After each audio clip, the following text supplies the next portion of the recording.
Hangzhou is the capital of Zhejiang province. It's a world-famous tourist destination, a city with a long history and profound culture, and also one of the 7 Asian capitals of China.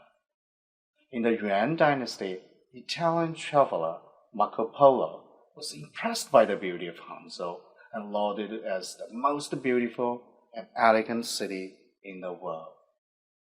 Hangzhou is famous for its surrounding hills and beautiful scenery, especially the West Lake. Other tourist attractions include the Pagoda of 6 Harmonies, 六和堂, and Linyin Temple, Linyin Si.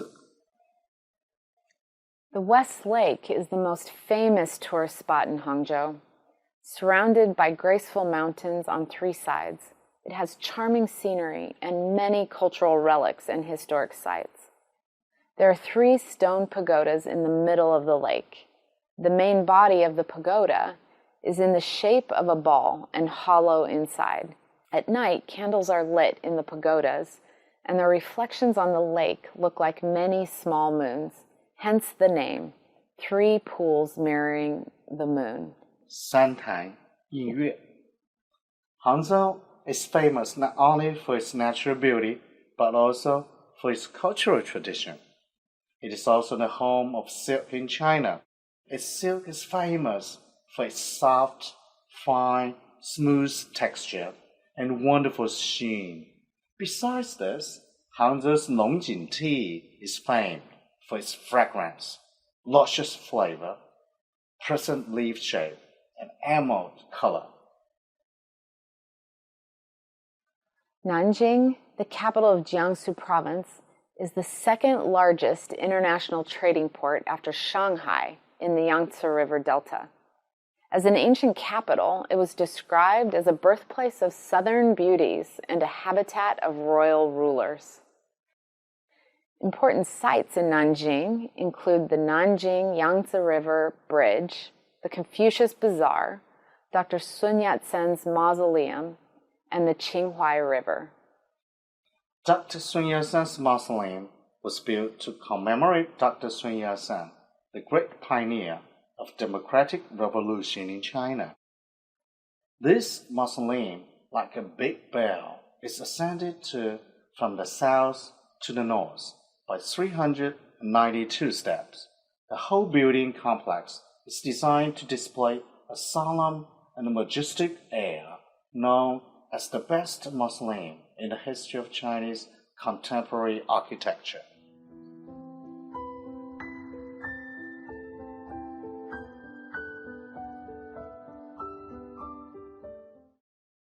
Shanghai is one of the largest cities and major business centers in China, with many commercial opportunities. It is also known as the paradise of shopping. Shanghai has a unique atmosphere through the mixture of West and East, old and new. In Shanghai, the western buildings of the Bund retain much of their previous grandeur, while the skyscrapers in Pudong are just as spectacular. There are also the Xujiahui Cathedral and the Jade Buddha Temple.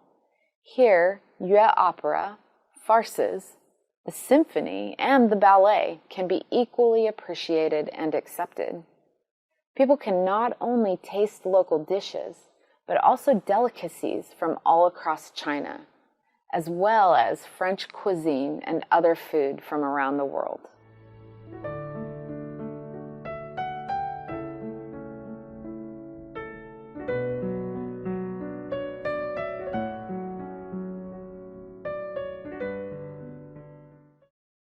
The Bund is the most famous scenic spot in Shanghai, where one can see various styles of architecture, including classical and modern, domestic and foreign styles, and is hence reputed as a gallery of world architecture.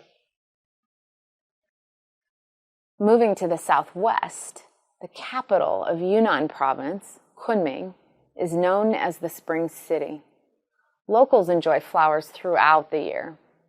Its major tourist attractions include the site of the 99 World Horti Expo Garden, Dianshi Lake, the Stone Forest, and the Yunnan nationality villages. Dianci Lake is the largest lake in Yunnan province and one of the 10 largest lakes in China. At an altitude of 1,886 meters, it is 294 square kilometers in surface area.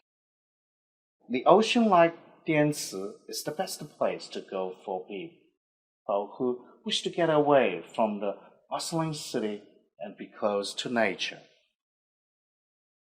The Stone Forest, Shiling, is situated about 80 kilometers southeast of Kunming. A series of typical karst formations, it covers an area of about 350 square kilometers and comprises 7 areas of interest, including the major and minor stone forests, Dadia Shui Waterfall, Changhu Lake, and Zhiyun Cave. The major stone forest is a myriad of strange pinnacles shooting up into the sky, layer upon layer, in thousands of shapes, and is a good representative of the nature of the stone forest.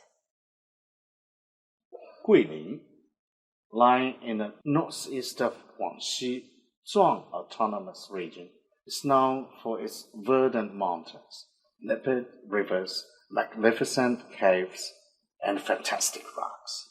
It is said that Guilin has the finest mountains and waters under heaven. The Lijiang River scenic area of Guilin is the most famous karst scenic spot in China. It runs 84 kilometers from Guilin to Yangshuo, like a green silk belt winding among the peaks and chains of mountains. There are fascinating peaks standing facing each other, along with flying waterfalls, hills rising one after another, and water as clear as a mirror. The Solitary Beauty Peak is one of the 10 major attractions in Guilin, with 306 winding stone steps leading to the summit of the peak. On the cliff, there are inscriptions of poems by the literati of past dynasties, which are of certain historic and artistic value. Elephant Trunk Hill, on the west bank of the Lijiang River, looks vividly like an elephant dipping its trunk into the river to drink water.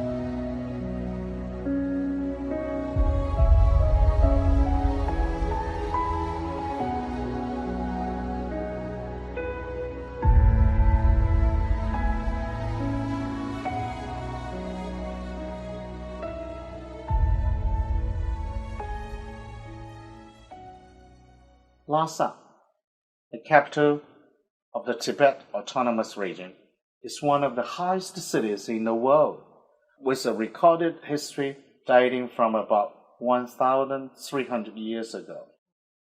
Located in a small basin surrounded by mountains, Lhasa has an elevation of 3,650 meters. It is a city of breathtaking beauty, with a unique landscape and a holy atmosphere. The city features a combination of traditional and modern life. Lhasa has many scenic and historical sites, including the famous Potala Palace and Jokhang Temple. The Potala Palace is located on the Red Hill, some 2 kilometers northwest of Lhasa. It was first built in the 7th century. At that time, Songtsan Gampo established the Tubo Kingdom in Tibet, and Lhasa was the capital. When the emperor of the Tang dynasty sent Princess Wencheng to marry him, Songtsan Gampo decided to build a city to show glory and started to build the Potala Palace on the Red Hill. Sadly, later it was destroyed in a war. Hundreds of years later, however, in the 17th century, it was rebuilt. The present Potala Palace is about 115 meters high, with 13 stories. The entire building is made of stone and wood, with walls being 3 meters thick on average. The palace also has a large collection of sculptures, murals, sculptures, and other valuable cultural relics.